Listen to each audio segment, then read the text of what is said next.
কেন ফাইনালের আগে আর্জেন্টিনার প্লেয়ার কান্না করেছিল আর কেনই বা মেসি ফাইনালের 10 মিনিট আগে ওয়ার্ম আপের সময় টানা 5টা ফ্রি কিক মিস করলো। তার উপরে মেসির পরিবার ওয়ার্ল্ড কাপের ফাইনাল দেখতে আসেনি। আর ডি মারিয়া ফাইনালের একদিন পরে যা বলেছে, যা শুনলে আপনারও মনে হবে 26 ওয়ার্ল্ড কাপের পেছনে কারো বড় হাত ছিল।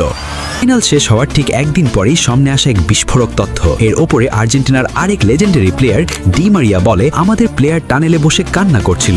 আমি রোমেরোর একটা স্টোরি দেখেছিলাম ইনস্টাগ্রামে, যেখানে সে লিখেছিল দ্বিতীয় হতে বাধ্য হওয়া। আমি তখনই বুঝে ফেলেছিলাম পেছনে কারো হাত আছে। ডি মারিয়া আরও জানায়, সে আর্জেন্টিনার স্টাফদের থেকে এমন খবরও পেয়েছে কিছু ব্ল্যাক স্যুট পরা মানুষ আর্জেন্টিনার ড্রেসিং রুমে এসেছিল। আমি প্লেয়ারদের এই কথা জিজ্ঞেস করলে তারা কোনো কিছু বলতে ইচ্ছুক ছিল না।